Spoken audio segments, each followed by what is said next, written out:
Assalamualaikum warahmatullahi wabarakatuh.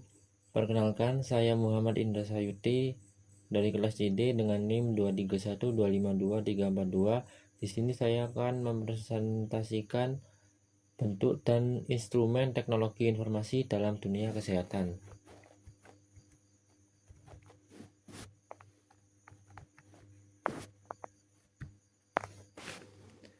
Latar belakang saya membuat presentasi kali ini yaitu yang pertama, perkembangan teknologi informasi mempengaruhi hampir semua bidang termasuk bidang kesehatan. Karena mau tidak mau kita sebagai calon tenaga kesehatan harus mengikuti perkembangan teknologi informasi di dalam bidang kesehatan untuk memudahkan pencatatan dan pelayanan hingga penelitian di bidang kesehatan. Teknologi informasi berperan penting dalam meningkatkan efisiensi, akurasi, dan akses layanan kesehatan. Tujuan: menjelaskan bentuk teknologi informasi dalam dunia kesehatan, mengetahui instrumen yang digunakan untuk mendukung layanan kesehatan yang modern, memahami manfaat penerapan teknologi informasi dalam meningkatkan mutu pelayanan kesehatan. Bentuk teknologi informasi di bidang kesehatan. Yang pertama yaitu rekamedis elektronik. Rekamedis elektronik ini yaitu alat atau media yang digunakan untuk merekam dan menyimpan data-data pasien terkait riwayat penyakit, umur, data-data pasien, sehingga mudah diakses dan digunakan tenaga kesehatan untuk mempercepat pelayanan kesehatan. Yang kedua, telemedicine. Telemedicine yaitu konsultasi online melalui video call dengan dokter yang dapat menjangkau lebih mudah dengan video call dan tidak perlu datang langsung ke tempat dokternya yang praktek. Yang ketiga, mobile health atau biasa disebut mHealth. Aplikasi ini berupa aplikasi kesehatan di smartphone yang mempunyai sensor kesehatan di sistem aplikasi smartphone-nya. Contohnya Halodoc dan Alodoc. Di situ kita bisa menggunakan aplikasi tersebut untuk konsultasi maupun tanya-tanya terkait kesehatan. Yang keempat, sistem informasi manajemen rumah sakit, yaitu SIMRS. Sistem informasi manajemen rumah sakit ini yaitu aplikasi atau sistem yang digunakan untuk mengelola seluruh pelayanan baik non medis maupun medis di dalam rumah sakit yang terintegrasi secara keseluruhan.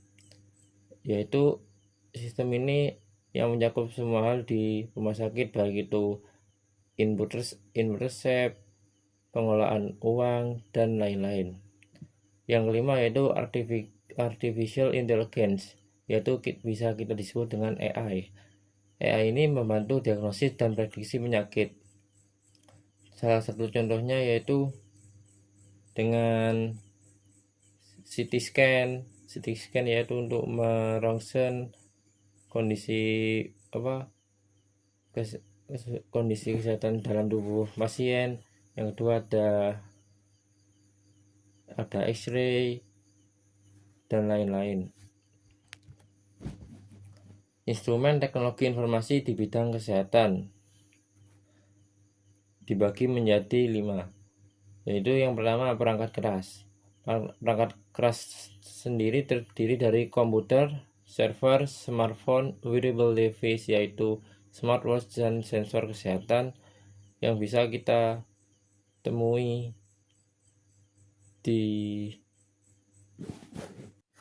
yang pertama perangkat keras.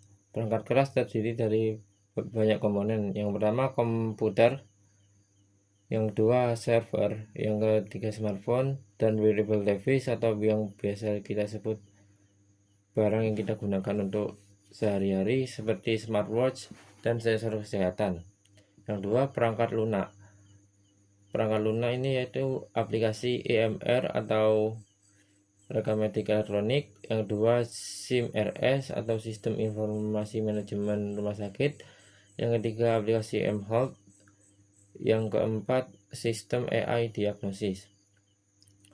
Untuk yang ketiga yaitu jaringan internet dan cloud computing untuk menyimpan data dan konsultasi jarak jauh. Keempat, alat kesehatan digital yaitu EKG digital.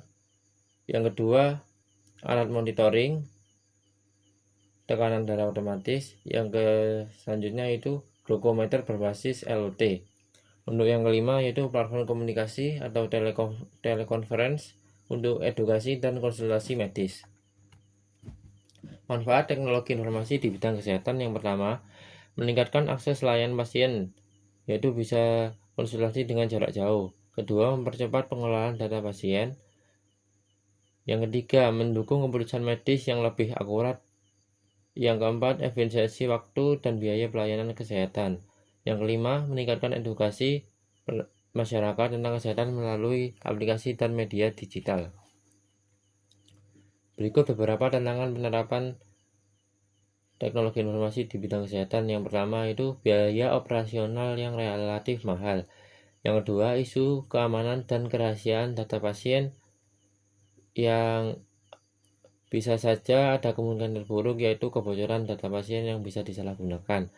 Yang ketiga, kesenjangan teknologi informasi di daerah terpencil, yaitu kurangnya pemerataan sumber daya manusia sehingga yang di masyarakat di pelosok-pelosok tidak bisa mengakses teknologi informasi di bidang kesehatan untuk memudahkan layanan kesehatan sendiri.